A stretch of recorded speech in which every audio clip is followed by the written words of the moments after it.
ভারতে বসে আমাদের যিনি প্রধানমন্ত্রী ছিলেন তিনি নানা রকম ষড়যন্ত্র করছেন। এখনো কিন্তু ষড়যন্ত্র শেষ হয় নাই। বর্তমান প্রশাসন তার যে দলবল লুকিয়ে আছে সামলে রেখেছে, আগলে রেখেছে। ৬২২ জন ছিল বোধহয় আর্মির অধীনে। এরা কোথায় গেল?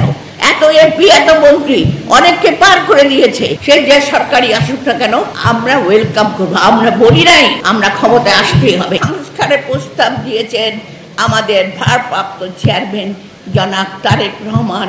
আজকে যে কথাগুলো আসছে সেগুলোই কিন্তু তিনি দিয়েছেন, এবং বাকি প্রত্যেকটা সেক্টরে যুবক, বেকার যুবক থেকে শুরু করে বিভিন্ন সেক্টর থেকে শুরু, কৃষক থেকে শুরু করে শ্রমিক থেকে শুরু করে প্রত্যেকটা সেক্টরে কিভাবে কাজ করলে আমরা এগিয়ে যাব, দেশের মানুষ তার স্বাধীনতা ফিরে পাবে, দেশের মানুষের কর্মসংস্থান হবে এবং দুবেলা দুমুঠো পেট ভরে খেতে পারবে।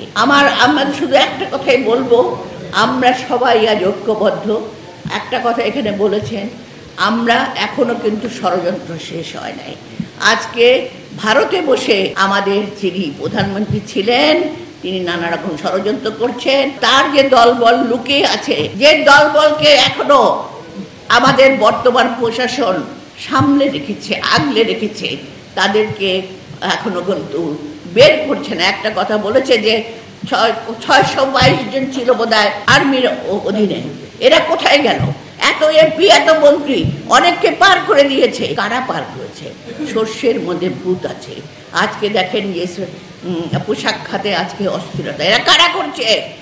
তাদের প্রচুর টাকা, প্রচুর ব্যয়, ষড়যন্ত্রকারী। আপনাদেরকে সজাগ থাকতে হবে।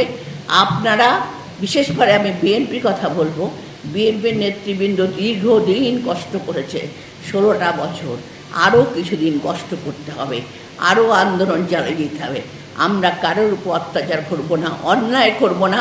আমরা সকলে রাজনৈতিক সচেতন হয়ে যে যার যেখানে কর্তব্য, যার যেখানে কাজ, যে যেখানে তাকে সম্মান দিয়ে বাংলাদেশের যে একটা মূল্যবোধ ছিল, একটা ঐতিহ্য ছিল, বড়দের সম্মান করা, সততা, সেটাকে ফিরিয়ে এনে আপনারা কাজ করুন।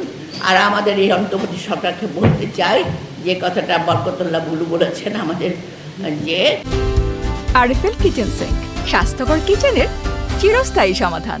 আপনার নির্বাচনের যতটুকু সংস্কার প্রয়োজন ততটুকু করে যত দ্রুত সময়ে আপনারা নির্বাচন দেন, তারপরে আসবে জবাবদিহিমূলক সরকার।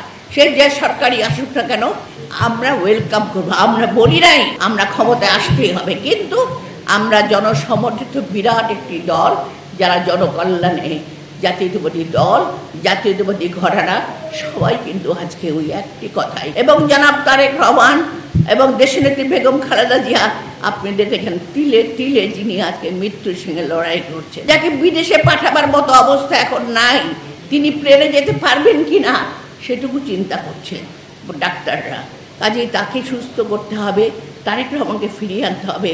আমাদের দেশ নির্বাচিত, জবাবদিহিমূলক, প্রতিশীল একটি সমাজ হিসাবে, দেশ হিসেবে রাষ্ট্রযন্ত্র চালাবে।